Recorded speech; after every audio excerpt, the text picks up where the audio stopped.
Good morning. Today is all about one very important word that we use every day. No, it's not the word I, it is the word want. Close to I. The word want is very important and it has special power when it goes in a combination with the word I.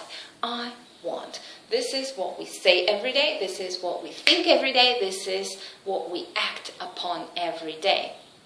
There is also I need, I have to, I must, but I want is the most powerful one, isn't it? If you want something, nothing stands on your way. Be it food, be it a goal, be it a woman, be it going to the bathroom. If you want it, you will get it. If you truly, truly want it. And if you can make other people to want to do something, you've solved the mystery of relationships with human beings. It is the most difficult thing to do. If you want to make others to buy your product, you have to make them want to buy your product. If you want your son to do his homework every day to the higher standard, you have to make him want to do the homework the way you like it done. And so on. If you want your wife to control your relationship, you have to make her want to do it. If a person does not want to do something but has to, is pushed to, thinks that he must, it isn't really going to be done the way it could have been done if he really wanted to do it. Right? If you want to exercise, it's the best sensation because nothing is going to stop you. You're going to go there, you're going to get it, you're going to do it. Who cares about busy stuff? Who cares about work? Who cares about something else when I want something? We always want, not always, but usually want things that are easy and comfortable. But sometimes we want to achieve things when we picture ourselves in the future in a bigger house with a bigger car, with a more beautiful boyfriend or partner, or with a happier partner, current partner but happier partner. We want to do something to achieve that goal because we have an image that we strive towards. But this isn't about you today. This is about making other people want to do something. Be it your niece, and remember we talked about drinking soda, teenagers drinking soda. If you want your niece to be healthy, you have to offer her an alternative so that she chooses and wants to be healthy because it's easier, it's sweeter, and it gives her something that she didn't have before, the feeling of being sexy and attractive, perhaps when she has an hourglass figure instead of a barrel figure. How do we make other people want to do something that we think is right for them? We have to go back to the root of this phrase, I think, from their point of view, because what we want is different from what they want. And this is where we get to the reason why I'm talking to you about this. You are most likely an S-type man, and I am here the C-type woman. What I want is different from what you want. It is the opposite. So, to make me want to do what you want, you have to study me and know what I want first. And this is an answer to any relationship, be it a work relationship, a father-child relationship, a man-woman relationship, or training your dog to not pee on the carpet. Whatever relationship that is, you have to make the other side want what you want them to do. There's a lot of want in today's lecture, isn't it? How do we do it? How do we do it? Again, understanding and listening. And no, I assume that this is what they want because everybody else wants that and this is what they should want. What they want is unique to that very particular person. It can be that they are the only person in the world who wants that. Some people want pain. Some people want to have this sensation of being a victim all the time. And you are surprised. Why does this friend of mine put herself in situations that are so unfair to her? Why does she always get treated so badly by men? Why does she allow her boyfriend to slap her? Why does she allow her boss to treat her this way? Because she wants the sensation of being a victim. She likes it. She likes the sensation of feeling sorry for herself. And that is very hard for you to understand, but this is what the other person wants. And a lot of people think that's wrong. This is not what the other person should want. Let's change them. Let's go and talk to her for 3 hours about how she should want to be treated like a queen, to be treated with respect, to be treated fairly, because this is what I want and this is what the majority wants, I assume. So this is what she wants. No. If you see a tendency in a person to want something that you do not understand, just accept it the way it is without trying to change it. You've tried once, you meet resistance, a lot of buts. Resistance, a good sign of resistance is when the person starts their answer with a but and looking away. But my boss is an asshole, so I kind of accept it when he treats me badly. But, I deserve to be slapped because I was a bitch to him, so. When somebody is defensive with their buts, means step away and accept their wants for what they are.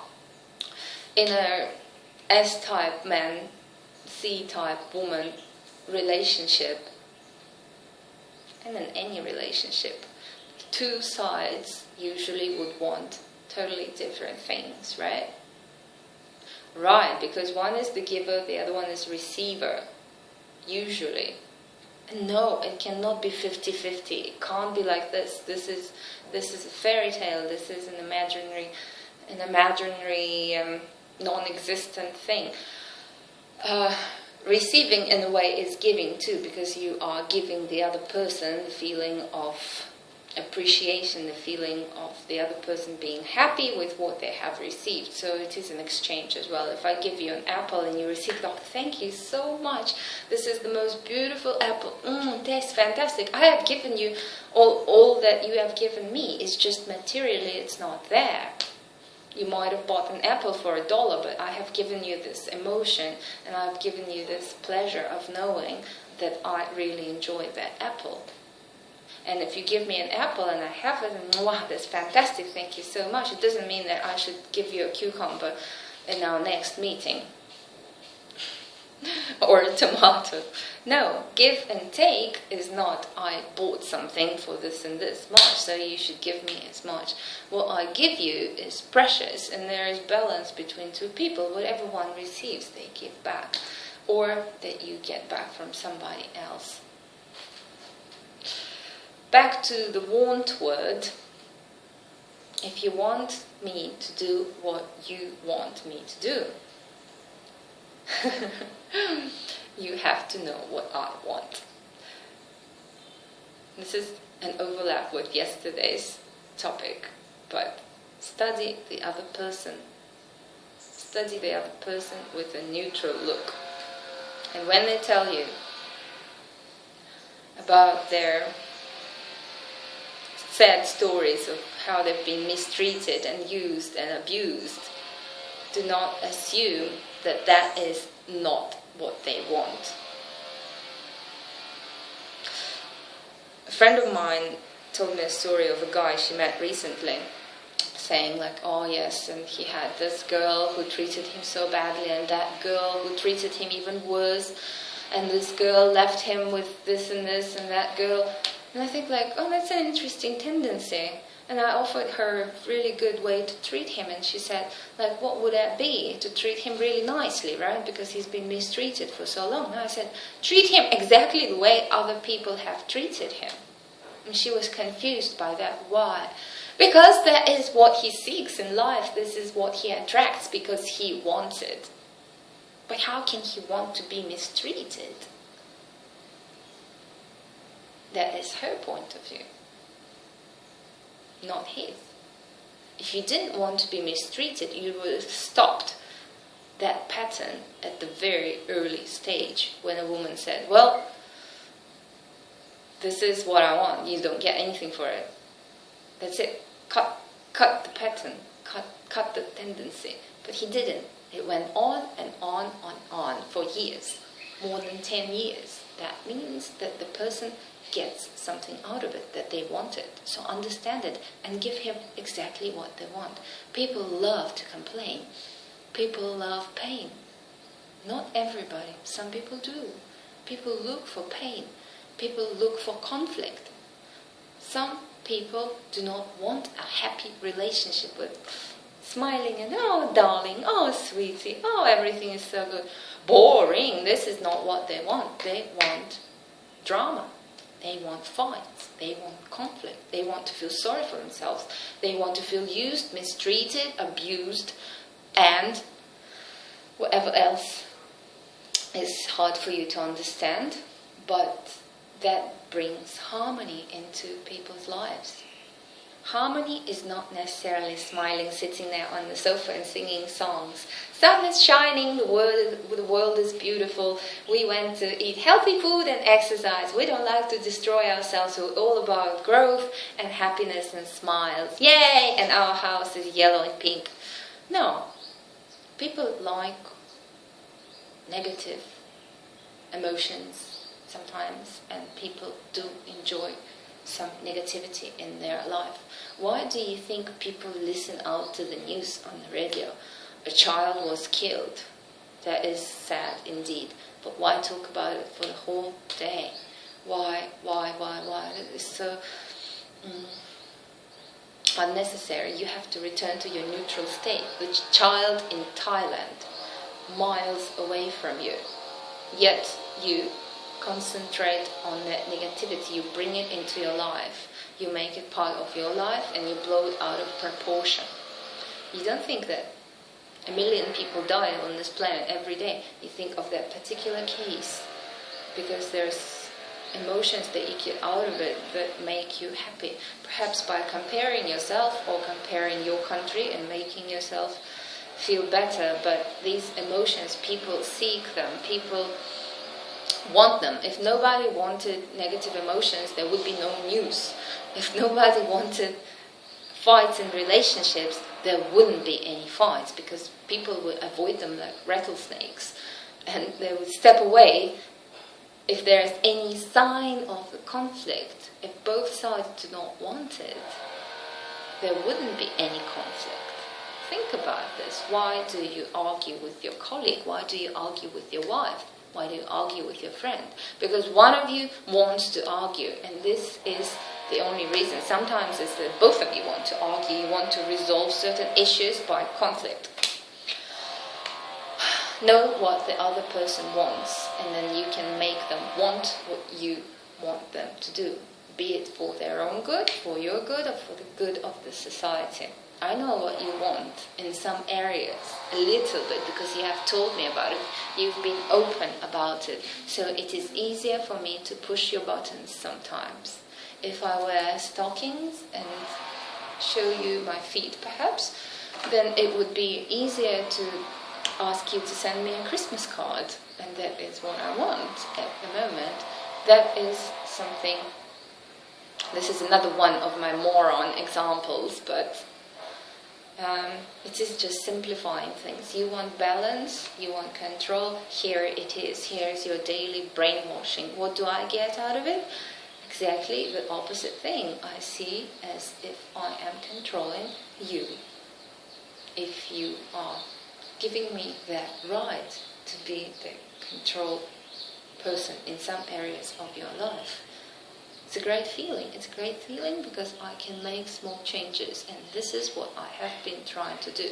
Some people would take advantage of it and make changes that are not really beneficial to you or to anybody else, but they think that are beneficial to themselves. And they're wrong, because if you do not benefit from it, there will be no sincere desire to want to do something for this person. And never ask. And I've learned my example with the tiles. Never ask people for anything. If they want to do something, they will do it, and nothing will stand on their way. No distance, no internet sort of bad reputation of not trusting people. If you want to trust somebody, you will trust them. If you want to make them happy, you will make them happy. If you want to make them smile, you will. You will find a way.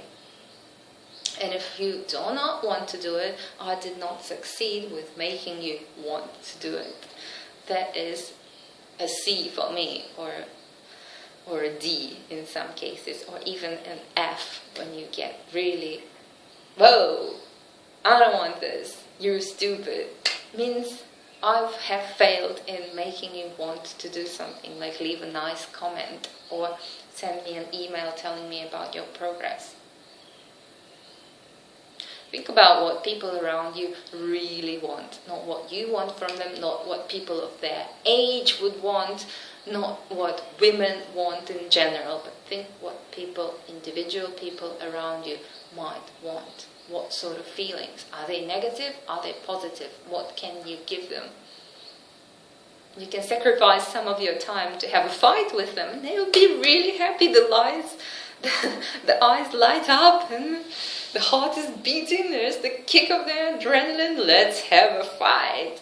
Sometimes this is what people need, because they get a release. They get this feeling of, a kick of something. Like having spicy food. Is it really that nice? No, it gives you a kick. It gives you that sensation of burning, of even a little pain in your mouth. And it's addictive as anything else. Enough for today. We'll see you tomorrow.